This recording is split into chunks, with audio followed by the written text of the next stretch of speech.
Muito bem, lição número 2, a parte de terça-feira, falando sobre o momento do juízo. Quando pensamos no momento do juízo, ou no juízo investigativo, quando Jesus Cristo está olhando a vida das pessoas que já viveram nesse planeta, e pode ser que chegue a vez das pessoas vivas serem julgadas, Jesus Cristo se tornará o intercessor diante do Pai. E o melhor de tudo é que ele é chamado na Bíblia de Filho do Homem.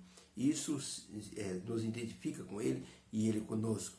Isso é uma vantagem para aqueles que se associam, para aqueles que seguem, para aqueles que defendem o nome do Senhor Jesus Cristo. Por isso, ele disse, aqueles que me negarem diante dos homens nessa terra, eu o negarei também diante do meu Pai. Isso é sério. Por isso, nosso testemunho ele tem uma validade muito grande. Para entrarmos no céu, temos que entrar por Jesus, porque se não for por ele, não existe outro caminho. Jesus deseja com ansiedade a nossa presença no céu. Por isso em João 14, verso 1, ele diz, não se turbe o vosso coração, eu vou preparar-vos lugar. Proponhamos que uma pessoa perca um diamante muito valioso e o procura por 10, 15, 20 dias, 30 dias sem parar.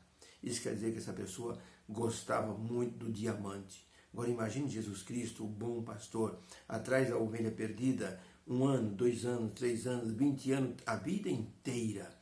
Isso quer dizer que Jesus, o bom pastor, ele nos ama profundamente e ele nos quer perto dele. E ele fará tudo o que estiver a seu alcance para salvar o ser humano. Tanto que viveu nessa terra, morreu, ressuscitou, subiu ao céu e continua ministrando a favor daqueles que vão ser salvos. Ele, diante de Deus, ele se torna nosso defensor. A pergunta número 4 diz o seguinte, que semelhança existe entre Apocalipse 14 e Atos 1, verso 9 a 11? Vamos ler os dois textos? Apocalipse 14, verso 14. E olhei, João dizendo, escrevendo, e olhei, e eis uma nuvem branca e assentada sobre a nuvem, um semelhante ao Filho do Homem, que tinha sobre a sua cabeça uma coroa de ouro, e na sua mão uma foice aguda. Atos capítulo 1, verso 9 a 11, e quando dizia isto, vendo eles, foi Jesus elevado às alturas, e uma nuvem o encobriu dos seus olhos, e estando eles com os olhos fitos no céu, enquanto ele subia, eis que junto deles achou-se ou se puseram 2 homens vestidos de branco, os quais lhe disseram, varões galileus, homens galileus, por que vocês estão olhando para o céu?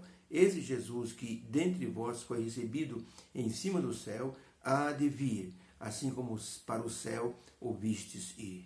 Que semelhança existe entre Apocalipse 14 e Atos 1, de 9 a 11? Resposta, a semelhança é o que o mesmo Jesus que subiu ao céu, numa nuvem, ele descerá numa nuvem. Ele subiu sozinho, foi recebido por milhões de anjos no céu, conforme diz o Salmo 24. Abri, ó portais eternos, as vossas portas. Quem entrará? É o Rei da Glória que entrará. Foi a volta de Jesus para o céu. Os 2 anjos que vieram falar com as pessoas perderam o evento da volta de Jesus para o céu. Mas eles não perderão a volta de Jesus para esta terra. Jesus Cristo, ele é chamado o Filho do Homem porque ele virá buscar os seus escolhidos amados, aqueles que o escolheram como Salvador. Jesus disse aos seus discípulos, quando eu for e vos preparar lugar, voltarei e vos levarei para mim mesmo, para que onde eu estiver, vocês estejam também. João 14, verso 3. Em Mateus 25, ele deixou registrado, vinde benditos do meu Pai, possuí por herança o reino que vos está preparado. Mateus 25, verso 34. Então Jesus, ele quer pessoalmente completar a sua obra de salvação. Ele nos redimiu, ele ressuscitou, subiu ao céu e ele quer completar a sua obra de redenção e depois quer levar os seus filhos para a glorificação. Pergunta número 5. Por que o profeta Daniel mencionou Jesus na cena do juízo como Filho do Homem? O que isso representa para nós? Daniel capítulo 7, verso 9 e 10, depois o 13 e o 14. O 9 diz assim, eu continuei olhando, até que foram postos um trono, ou uns tronos, melhor dizendo, no plural, e um ancião de dias se assentou. E a sua veste era branca como a neve, e o cabelo da sua cabeça como a pura lã.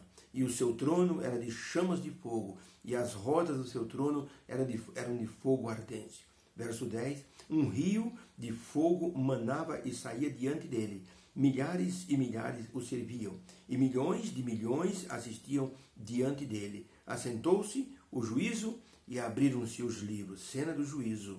E ele, verso 13 do profeta Daniel, escreveu: E eu estava olhando nas minhas visões da noite, e eis que via nas nuvens um como o filho do homem, e dirigiu-se ao ancião de dias, e o fizeram chegar até ele. E foi-lhe dado o domínio, e a honra, e o reino, para que todos os povos, nações e línguas o servissem. E seu domínio será um domínio eterno, que não passará, e um reino tal, que nunca será destruído. Então a pergunta, por que o profeta Daniel, ao ver a cena do juízo, ele falou de Jesus como o Filho do Homem? O que isso representa? Resposta: o profeta Daniel chamou Jesus de Filho do Homem na cena do juízo, porque isso traz conforto e segurança para nós, pecadores, que aceitamos Jesus como nosso Salvador. Uma vez que Jesus foi humano e conhece nossas dores, nossas lutas, nossas tentações e nossas limitações. Sua graça nos completa no plano da salvação.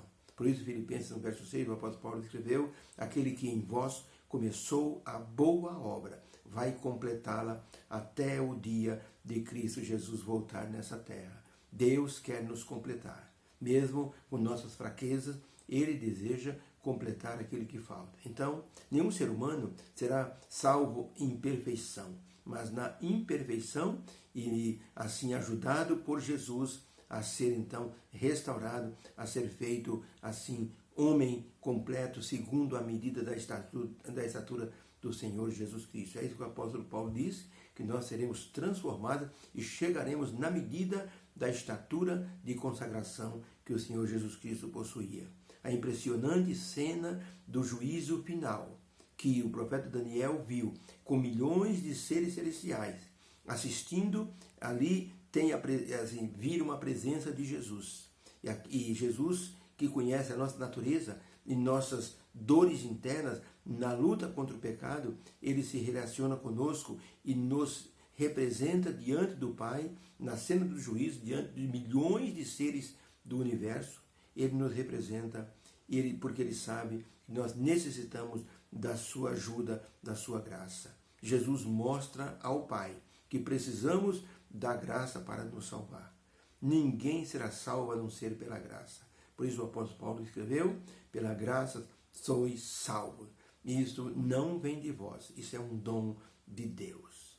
Ellen White escreveu no livro do Evangelismo, página 222, a seguinte expressão: deve o povo de Deus ter agora os olhos fixos no santuário celestial, onde está se processando a ministração do nosso grande sumo sacerdote na obra do juízo. E ele está intercedendo pelo seu povo agora. Agora Jesus está intercedendo. Agora ele é o advogado. Mas lá na frente ele será o juiz que dará então o fechamento do juízo final. Aqueles que estiverem ligados a Jesus, eles serão assim transformados e receberão o perdão total de Deus pela intercessão do Senhor Jesus Cristo. Por isso um escravo disse: quando Deus pegar a folha da minha vida, ele não vai conseguir ler os meus pecados, porque o sangue de Jesus vai cair sobre a folha e vai borrar todos os meus pecados e eles ficarão cobertos. E quando Deus olhar, só vai ver o meu nome e vai ver o sangue de Jesus.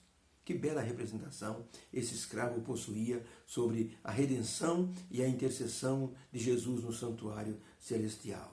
Por isso, precisamos, como povo de Deus, ter os olhos fixos no santuário celestial. John Glenn foi um astronauta que ele deu muitas voltas em redor da Terra na astronave e voltou para a Terra em segurança, sob o aplauso de milhares de pessoas. Ele fez isso 5 vezes.